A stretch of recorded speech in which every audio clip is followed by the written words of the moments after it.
আকাশবাণী গুৱাহাটী জীৱনৰ দিশবাণী এই অনুষ্ঠানত প্ৰচাৰ হৈ আছে অভিনেতা তথা লেখক দীনেশ দাসৰ অনাতাঁৰ আত্মজীৱনী।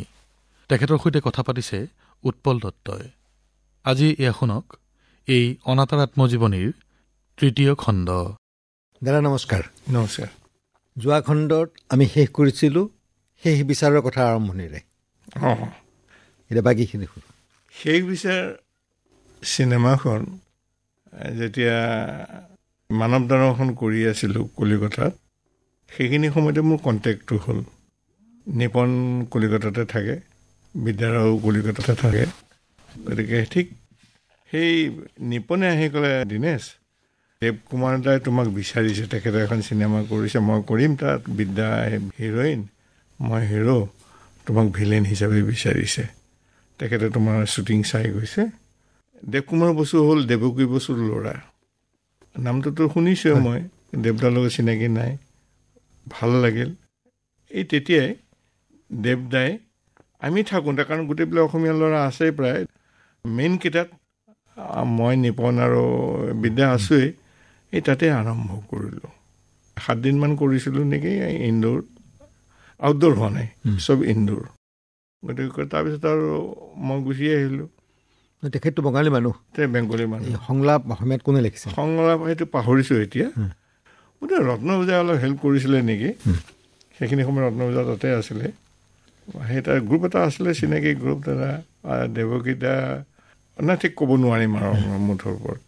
যিয়েই নহওক, এতিয়া কথাটো ভাবিলে গাৰ নোম শিয়ৰি উঠে। গোটেই গ্ৰুপটো যেতিয়া আহিল, গ্ৰুপটো কিন্তু ট্ৰিটমেণ্ট আমাক খুব সুন্দৰকৈ কৰিছে, বিঙা আৰ্টিষ্ট, খুব সুন্দৰকৈ।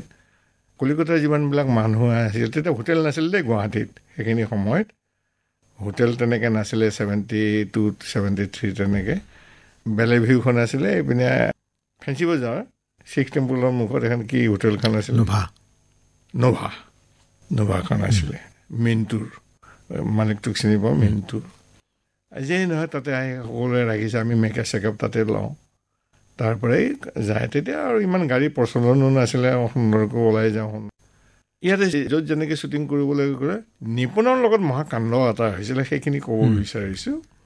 নিপন, মই, বিদ্যা, মোৰ যিটো হয় ভিলেইন, আৰু এজন আছিলে দেই, সিও অকণমান মোৰ লগত আছিলে, চাকিৰ হাজৰিকা, চাকিৰ আছিলে।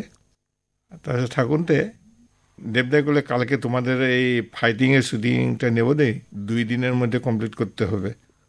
হবে দাদা, আপনি 2 দিন করুন, 3 দিন করুন, আমাদের কি, আপনি করে যান, খালি ভালো হতে হয়। ঠিক আছে। এনেকৈ আমি আৰম্ভ কৰিলোঁ বশিষ্ঠত ফাইটিংটো। বশিষ্ঠত তাৰমানে সেই যিটো হয় জেনেৰেলি চিনেমাত, বা ইমান ধুনীয়া ছোৱালী তোমাকতো দেখা নাই, বা গবা মাৰি ধৰিলোঁ, এনেকুৱা কিবা এটা আছিলে, পাহৰিছোঁ এতিয়া। বিদ্যাই চিঞৰে, নিপন আহি মোক ঘোচাটো মাৰে। ঘোচা মৰাৰ লগে লগে আৰম্ভ হৈ গ'ল আৰু ঘোচা, দৌৰা দৌৰি, য'ত যেনেকৈ পাৰোঁ। তেতিয়া বেছিকৈ আজিকালিৰ ষ্টাইলত তেতিয়া মাৰপিটটো নাছিলে, গবা মাৰি এই ঠিক এনেকুৱা ধৰণে মাৰপিটবিলাক আছিলে। গবা মাৰি ধৰি মাটিত পৰি গ'লোঁ, ঘূৰি ঘূৰি ঘূৰি ঘূৰি ওপৰৰ পৰা তললৈ পৰিলোঁ, তাৰপৰা উঠিলোঁ, আৰু ভৰিৰে বা গোৰ এটা মাৰি দিলোঁ। এই ঠিক এনেকৈ মাৰপিটবিলাক আছিলে। ফাইট কম্প'জাৰ কৰিছিলে ডিৰেক্টৰ বা চব আৰু নিজেই কম্প'জ, য'ত যেনেকৈ সুবিধা হয় জেগা লৈ, এইখিনিতে এনেকৈ পৰিলে ভাল হ'ব নেকি, ঠিক তেনেকৈ কৰিছিলোঁ। ফাইট কম্প'জাৰ তেতিয়া নাছিলে, চব আমি নিজেই কৰোঁ। এই এনেকৈ কৰি কৰি কৰি কৰি লাষ্ট ছিকুৱেঞ্চ সেইটো আমিনগাঁও, তেতিয়া ষ্টেচনটো আছিলে, ষ্টেচনৰ কাষতে মস্ত ডাঙৰ শিল, খৰালি ওলাই, বাৰিষা ডুব যায় পানীত। সেই তাতে সেইখিনি ওপৰৰ পৰা, তাৰ ওপৰত পানীৰ ৰিজাৰ্ভাৰ আছিল নেকি আমিনগাঁৱৰ, থাকোঁতে সেই তাৰ কাষেদি লুংলুঙীয়া ৰাস্তাটো, সেই লুংলুঙীয়া ৰাস্তাটোৰে আহিছোঁ। ইপিনে এই শিলচটাৰ পৰা প্ৰায় 50 মিটাৰমান আঁতৰত জাহাজ এখন লংগৰ কৰা আছিলে। থাকোঁতে দেৱদাই ক্যামেরাম্যানকে ক'লে, তুমি উপর থেকে শটটা নাও, খুব ভালো লাগবে, লং শট হবে, ভালো লাগবে, পরে ক্লোজগুলি নিয়ে নেব। এই বুলি আৰু বস্তুটো হ'লে পাহাৰৰ পৰা নিপন আগে আগে দৌৰি আহে, মই পিছে পিছে তাক মাৰিবলৈ খেদি আহোঁ। নিপনে ডাঙৰ ভুল কাম কৰিলে কি সেই চামৰা জোতা পিন্ধিছে এতিয়া আৰু মইতো সদায় সেই শ্বুটিঙত মাৰপিট থাকিলে মই কাপোৰৰ জোতা এযোৰ পিন্ধো এতিয়া মই ধুনীয়াকৈ নামি আহিছোঁ কোনো একো দিগদাৰ হোৱা নাই নিপনে শিল চটাত পৰিয়েই চামৰা জোতা শ্লিপ কৰি হুৰুমকৈ যায় সেই ভৰ বাৰিষা ব্ৰহ্মপুত্ৰত সোমাই গ'ল সোমাই যোৱা ক'ব নোৱাৰোঁ মোৰ হঠাৎ কিবা ছিক্স চেন্সে কৈছে যে ইয়াৰ গণ্ডগোল আছে কিন্তু গোটেই প্ৰথমে গোটেইটো সোমাই গ'ল নহয় তাত আকৌ সেই নদীৰ পানী খোৱা মানুহ যেনেকৈ ওপৰলৈ উঠে তেনেকৈ উঠে উইদিন মানে ন' ছেকেণ্ড মই বুকু পাৰি এটা পৰি গৈ নিপনে চুলি দীঘল চুলিকোচাত ধৰিছোঁ ধৰি একদম পানীৰ ওপৰতে আৰু নিপনে চিঞৰিছে দিনেশ মই মৰিম মই সাঁতুৰিব নাজানো তুমি ঠিক আছে কাৰণ চাউণ্ড নাই এই 50 মিটাৰ দূৰত কেমেৰা একশ্যনটোহে দেখি আছে একদম পূৰা ধৰিছোঁ ধৰি মই তুমি একো নোৱাৰা তুমি মোক মাৰা নিচিনা কৰি থাকা ময়ো তোমাক মাৰা নিচিনা কৰি থাকিম আৰু লাষ্টত মই তোমাক উঠাই নিম এই শ্বট কিন্তু পিছত দিব নোৱাৰিম কিন্তু দেই তুমি মনত ৰাখিবা হ'ব দিয়া তুমি ধৰিবা কিন্তু ভালমতে তুমি এখন হাতেৰে মোৰ হাতত ধৰা ভালমতে সেই এখন হাতেৰে মোৰ হাতত ধৰিছে আৰু মই এখন হাতেৰে তাক পিঠিত মাৰিছোঁ মূৰত মাৰিছোঁ য'ত যেনেকৈ কি কৰিব লাগে তেতিয়া কি হৈছে নাজানো আৰু 1.5 মিনিটমান এনেকৈ কৰি বেছি খাবও নোৱাৰোঁ ফুটেজ 1.5 মিনিটমান এনেকৈ কৰি লাহেকৈ মোৰ বুকুৰ ওপৰেদি এনেকৈ আনি দিনেশ তুমি মোক বচালা দেই বচালা মানে ময়ো মৰিলোহেঁতেন পুলিচে মোক লৈ গ'ল এনেকুৱা ধুনীয়া কিছুমান মানে ধুনীয়া ঘটনাই বুলিয়ে কওঁ এতিয়া আৰু মই মানে এতিয়া হাঁহি উঠে কিন্তু সেইখিনি সময়ত কি পৰিস্থিতি এটা হৈছিলে এনে অসমীয়া ছবি জগতত নিপন গোস্বামী আৰু আপুনি ঘনিষ্ঠ বন্ধু বুলি নাম আছে ইয়াৰ পৰা আৰম্ভণি নেকি ক'ব নোৱাৰোঁ মানে ঘটনাটো কি তেওঁ মোক ভাল পায় ময়ো ভাল পাওঁ য'তে যাওঁ একেলগে যাওঁ কাৰণ সকলো এটা গ্ৰুপ থাকেতো বিজু মোৰ বন্ধু মানুহ কিন্তু তাৰ গ্ৰুপটো বেলেগ মই নিপন এনেকৈ এটা একেলগে ক'ৰবাত গ'লে একেলগে সি মোক ফোন কৰে হাৰা বন্ধু যাবানে যাম দিয়া ময়ো ফোন কৰোঁ হাৰা যাবানে যাম দিয়া আজি ৰাতিপুৱা ফোন হৈছে হাৰা আজি প্ৰগ্ৰেম কি হয় মই যে এনেকৈ এই হৈ গ'ল দিয়া তুমি কৰাগৈ মই কৰি আহিলোঁ কেতিয়া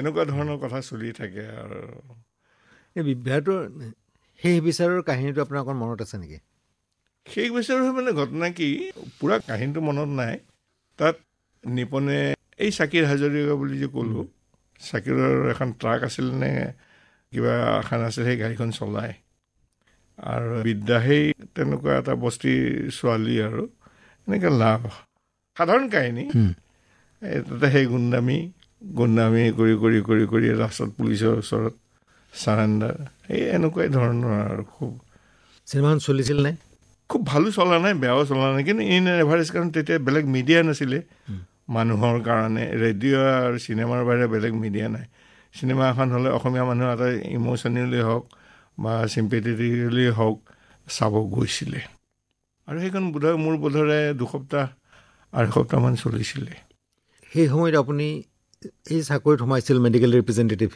তেতিয়া মেডিকেল ৰিপ্ৰেজেণ্টেটিভ হৈ আছিলোঁ মই দুয়োটা কেনেকৈ মিলাইছিল মানে সেয়াও এটা ডাঙৰ কথা মোৰ যিজন বছ ভুৱন ৰঞ্জন বৰা তেওঁ নাট্যকাৰ আৰু মিলন সংঘ যোৰহাটৰ যিটো মিলন সংঘনে তিলমিজুৰ ৰহমান কা এনেকৈ বৰ ডাঙৰ সংঘ এটা তেওঁৰ ছেক্ৰেটেৰীও আছিলে গতিকে আণ্ডাৰষ্টেণ্ডিং এটা আছিলে মই ছাৰক কওঁ ছাৰ মোৰ 4 দিনৰ শ্বুটিং আছিলে কি কৰিম তেওঁতো না বুলি নকওঁ কাৰণ তেওঁৰো এটা ইনভলভমেণ্ট আছে কৰি আহি কিন্তু গোটেইখিনি কামখিনি কৰি দিব লাগিব আৰু মই কৰোঁ তেনেকৈ মোৰ নিজৰো এখন গাড়ী আছিলে তেতিয়া 68ৰ পৰা মই নিজৰ গাড়ী তেতিয়াই কিনিছিলোঁ মানে চিনেমা সেই গাড়ী লৈ য'ত জেনেৰেলি মানে প্ৰগ্ৰেমবিলাক হয় আজি নলবাৰী গুচি আহিলোঁ পৰহি তেজপুৰ 2 দিন থাকিলোঁ গুচি আহিলোঁ সেই গাড়ী লৈ একেলগে এসপ্তাহত বা 4 দিনত গোটেইবিলাক অৰ্ডাৰ ডাক্তৰক মিট কৰা এনেকৈ কৰি মেলি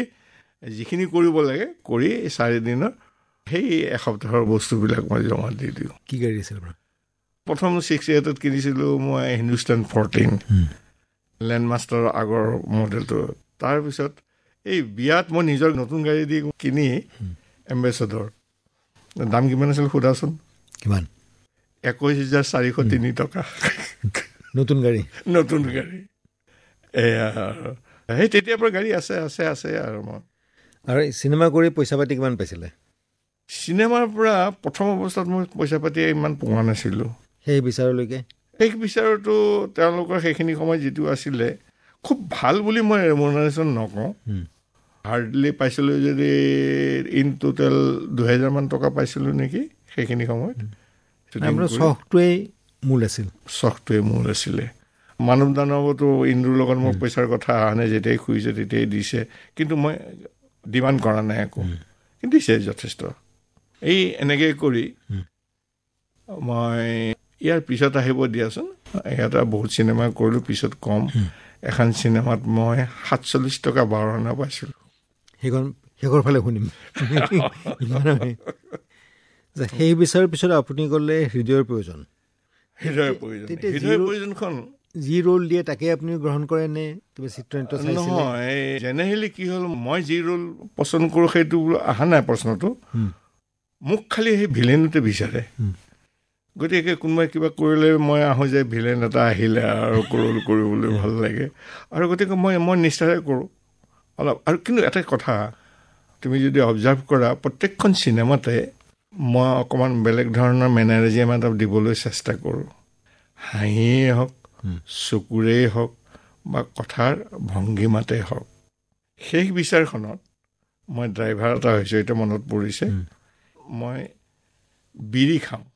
বিড়ি খাই মানুহে জেনেৰেলি বিড়ি খাই সোপা মাৰি পেলাই দিয়ে, কিন্তু মই বিড়িটো এই আঙুলিৰ মাজত লৈ এই যে মুঠা মাৰি ধৰি দীঘলীয়া সোপা মাৰোঁ, মাৰি শেষত ছাইখিনি কেনেকৈ বোলো হাতেৰে এনেকৈ পেলাওঁ।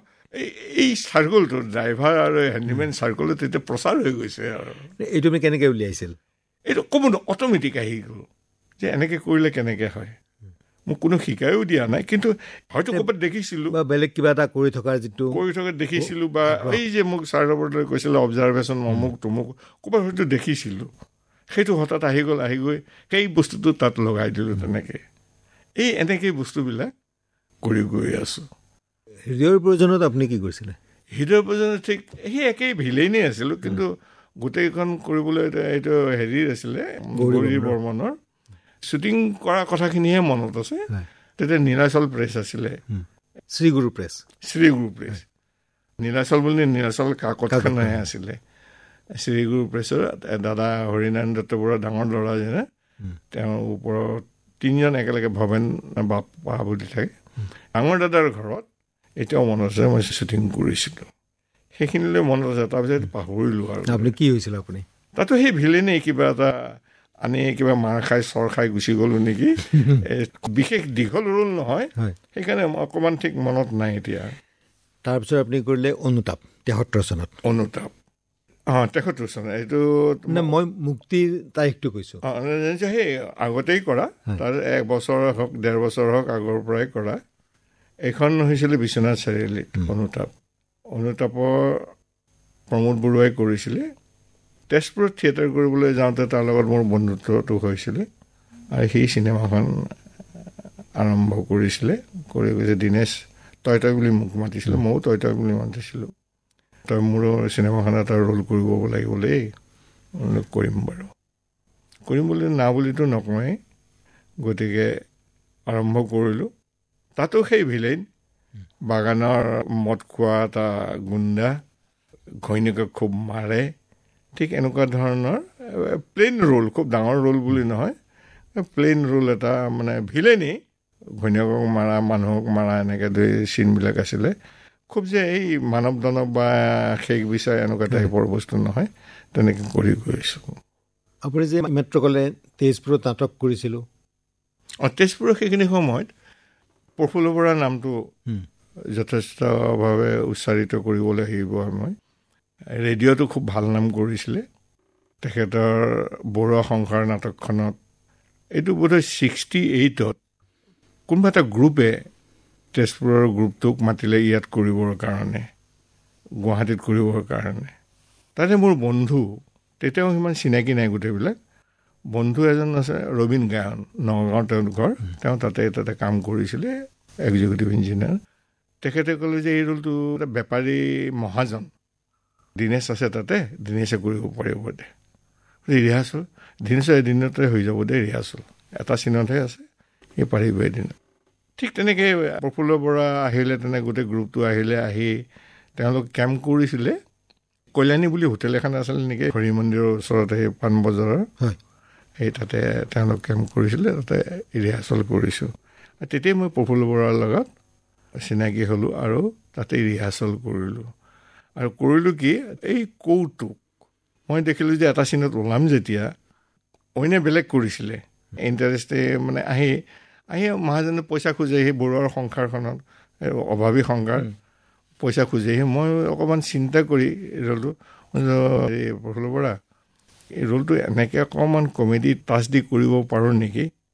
প্ৰফুল্ল বৰা কৰকচোন, কৰক কোৱাৰ লগে লগে মানে ঠিক আছে, আচল মানুহজনৰ কনচেণ্ট পালোঁ যেতিয়া, তো মই নিজে অকণমান চিন্তা কৰি এই বৰষুণত অহাৰ নিচিনা কৰি ছাতি তাতি লৈ একদম চিধা ভিতৰলৈ আহি ষ্টেজৰ ভিতৰত ছাতি লৈ সোমাইছে।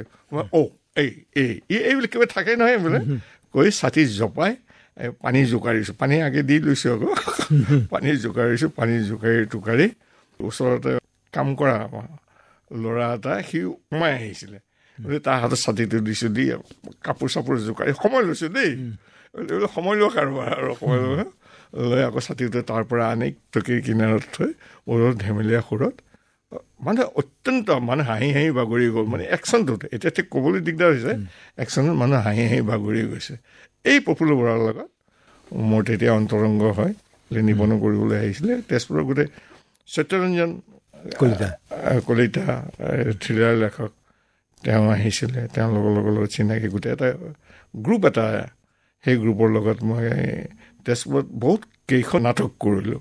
প্ৰফুল্লৰ কাষত গৈ এনেকুৱা কিছুমান হ'ল যে MSRs কিবা নাটক কৰিব গ'লেই দিনেশৰ নামটো থাকে, এইটো ৰোল কৰিব লাগিব। তাত এখন বান বুলি এখন থিয়েটাৰ কৰিছিলোঁ, লাষ্টত জয়ন্ত হাজৰিকাই মিউজিক দিছিলে। ভূপেন দাই সেই নাটকখনৰ কাৰণে এটা গান লিখিছে, অ' লুইতৰ বলিয়া বান, শুনিছেনে গানটো? সেই গানটো লিখিবলৈ মই, প্ৰফুল্ল বৰা, নিপন গোস্বামী, ৰবীন গায়ন মই যে ক'লোঁ, এই ঠিক এইবিলাক গৈ ভূপেন দা তেতিয়া সেই নিপনৰ খুৰায়েকৰ ঘৰত গেষ্ট হিচাপে আছিলে, এই তাতে যাই 1 ঘণ্টাৰ ভিতৰত গানটো লিখি দি দিছে, দি সুৰ জয়ন্তই দিব, মিউজিক সি দিব। সেই গান আজিও বিখ্যাত। আপুনি সেই সময়ত স্ক্ৰীণত খলনায়ক হিচাপে বিখ্যাত, মঞ্চতো একেই ধৰণৰ চৰিত্ৰ কৰিছিলে আৰু বেলেগ চৰিত্ৰ কৰিছিলে, এটাতো কমেডি চৰিত্ৰ কৰা বুলি ক'লে।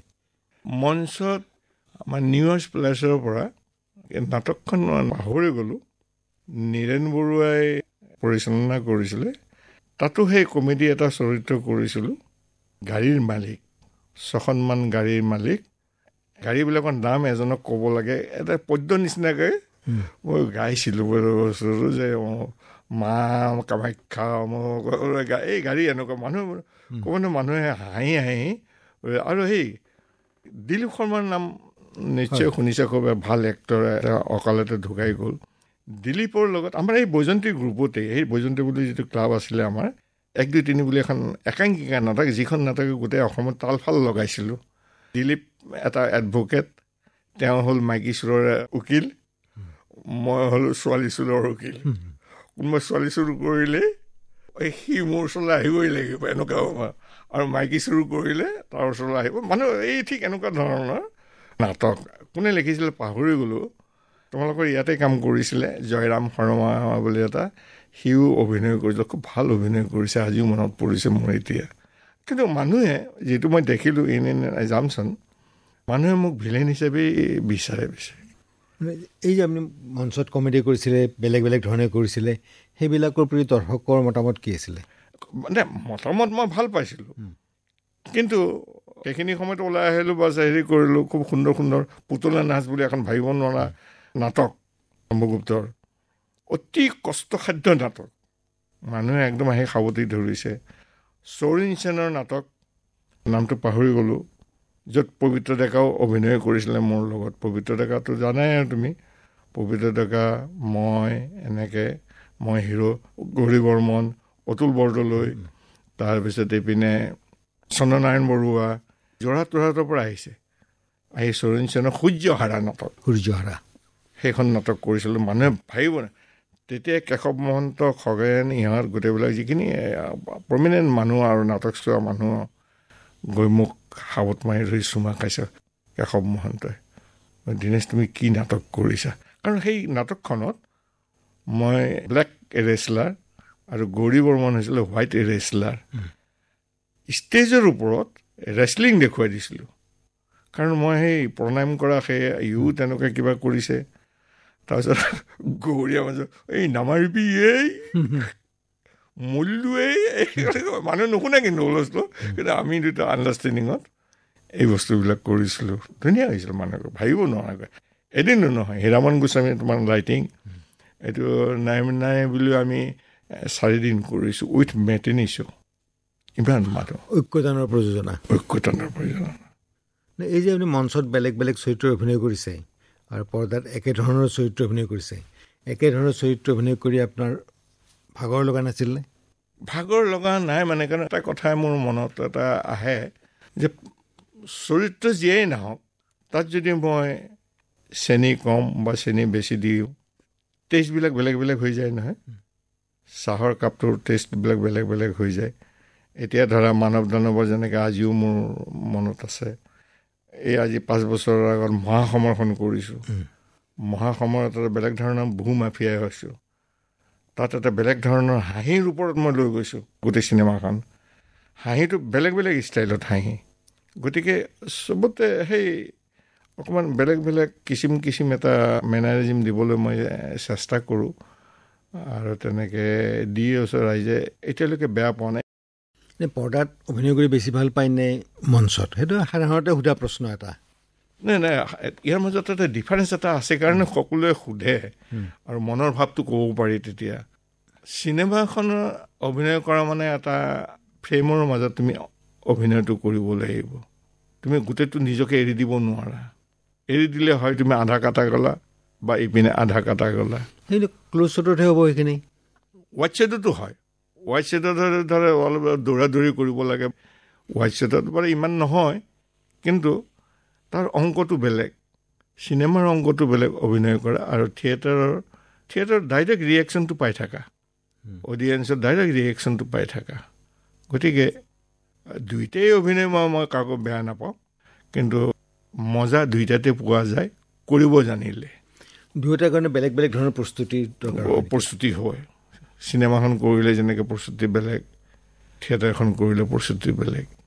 গতিকে দুইটাতে আনন্দ পোৱা যায়। আৰু আপুনি যে নাটক কৰি আছে, চিনেমা কৰি আছে একেলগে, আপোনাৰ ঘৰ সংসাৰ চাকৰি কেনেকৈ চলি আছিল? মাজে মাজে অসুবিধা হয়, কিন্তু গোটেইখিনি চম্ভালিছিলে মোৰ পৰিবাৰে। কাৰণ দেউতা, মোৰ ল'ৰাটো জন্ম হোৱাৰ এমাহৰ পিছতেই মাৰ ষ্ট্ৰ'ক হয়। এই যে মা বিচনাত পৰিলে, গোটেই পৰিচৰ্যাতে এতিয়া নিচিনাটো এডভান্স তেতিয়া হেৰি নাছিলে, একো তেনেকৈ ট্ৰিটমেণ্ট নাছিলে। সেই তেতিয়া ডক্টৰ নোমল বৰা তেখেত সেই মালিগাঁৱত বহিছিলে, তেখেত আহিছিলে আৰু মোৰ brother in law doctor C K Talukdar Nalbari, এই দুয়ো লগ লাগি ট্ৰিটমেণ্টটো তেনেকৈ আৰু এই মোক তাৰে মাজতে অফিচৰ পৰা সেই খবৰ লওঁ, এই কৰি এনেকৈ কৰিয়েই আৰু মা 13 বছৰ পৰি আছিলে বিচনাত। গতিকে এটা যুগৰ উপৰিও আধা যুগ 1.5 যুগেই বুলি ধৰা আৰু তেনেকৈ কষ্ট এটা আমি কৰিছিলোঁ। আৰু সেয়ে মোৰ পৰিবাৰেই চম্ভালিছিলে মেইনলি। মইতো চাকৰি নকৰিলেতো নহ'ব আৰু চিনেমা নকৰিলেও নহ'ব। গতিকে এই দুইটাৰ লগত তেওঁ যথেষ্ট মোক লিবাৰেল হিচাপে তেওঁ এৰি দিছিলে। আপোনালোকক নাটক বা চিনেমাত তাৰ কাৰণে আপুনি ছুটী ঠিকমতে পাইছিল নে অসুবিধা হৈছিল? এইখিনি সময়তে খুব ডাঙৰ প্ৰশ্ন সুধিছা তুমি। এইটো এটা মই তেতিয়া চেণ্ট্ৰেল গভৰ্ণমেণ্টত ছুটী পোৱাটো এটা হেৰি, কিন্তু এটা ভাল কি, চেণ্ট্ৰেল গভৰ্ণমেণ্ট কোন বিভাগত? মই NTC নেশ্যনেল টেক্সটাইল কৰ্পৰেশ্যনৰ ছেলছ মেনেজাৰ হিচাপে প্ৰথম মই এই গুৱাহাটীৰ TC স্কুলৰ মুখত মই শ্ব'ৰুম এটা খোলোঁ। অসমৰ ভিতৰত প্ৰথম শ্ব'ৰুম, এনেকুৱা ডাঙৰ শ্ব'ৰুম নৰ্থ ইষ্টত নাই। বিহাৰত পাটনাত এটা আছে, ইয়াতকৈ সৰু স্পেচটো, কিন্তু মোৰটো ডাঙৰ আৰু বিৰাট ইলাহী কাৰবাৰ দি পাই কৰিছিল। শৰৎ সিংহ তেখেত আছিল চিফ মিনিষ্টাৰ, তেখেতে অপন কৰিছিলে। আৰু সেই তাতেই মই মেনেজাৰ হিচাপে প্ৰথমে জইন কৰিলোঁ।